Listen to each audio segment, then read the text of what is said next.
study questions and answers for toxicology. Choose the one best answer. 1. A 3-year-old boy is brought to the emergency department by his mother, who reports that he has been crying continuously and does not want to play or eat for the last few days.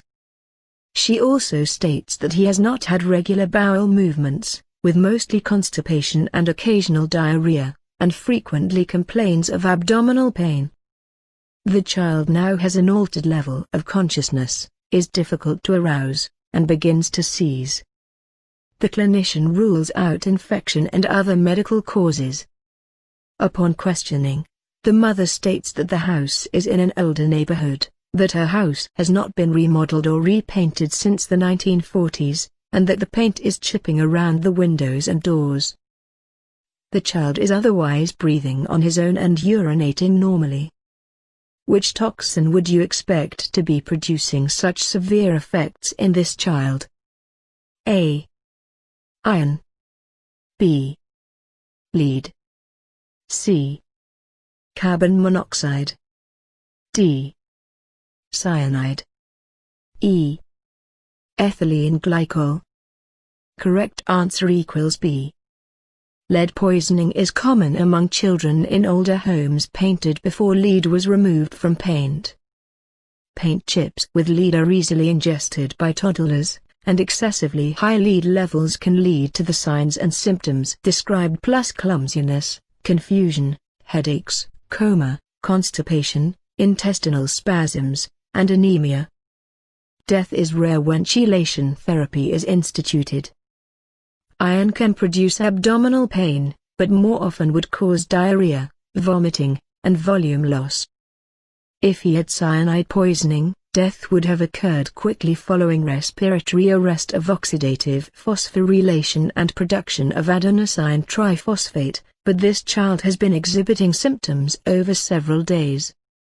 Carbon monoxide would affect the entire household, depending on the source. Clinical effects from carbon monoxide would include headache, nausea, and CNS depression. Ethylene glycol is sweet and may be ingested by a toddler.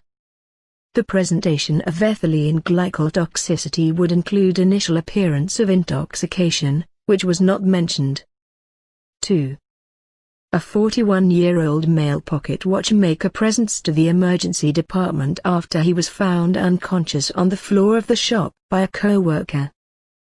The co-worker states that the patient complained of being cold this morning around 8 a.m., the central heat was broken, and the outdoor temperature was 34 degrees Fahrenheit, and that since noon, he had been complaining of headache, drowsiness, confusion, and nausea.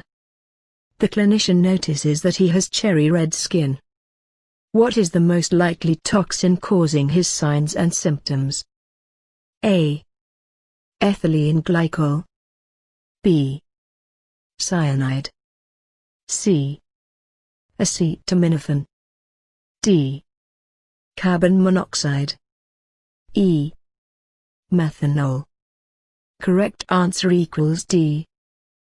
Although watchmakers and other professionals who use electroplating may be at higher risk for cyanide exposure because many plating baths use cyanide-containing ingredients, for example, potassium cyanide, this patient shows signs of carbon monoxide poisoning, such as cherry red skin, headache, confusion, nausea, and drowsiness leading to unconsciousness. The history also leads us to believe that this person may have been using a space heater to stay warm, which would be consistent with the description. A carboxyhemoglobin level should be obtained to confirm the exposure. Cyanide in low doses from such an occupational exposure can present with loss of consciousness, flushing, headache, and confusion. Chronically, workers may develop a rash after handling cyanide solutions. Also, an odor of bitter almonds may be present. An arterial blood gas and a venous blood gas could be obtained and compared to determine if cyanide is present. A lack of oxygen extraction would be present on the venous side. Ethylene glycol and methanol toxicity may cause alterations in mental status, but the history did not include anything suggesting a toxic alcohol ingestion. Acetaminophen toxicity is not consistent with this presentation. 2.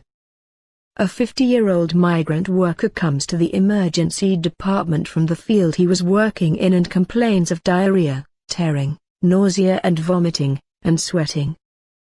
The clinician notices that he looks generally anxious and has fine fasciculations in the muscles of the upper chest as well as pinpoint pupils. Which antidote should he receive first?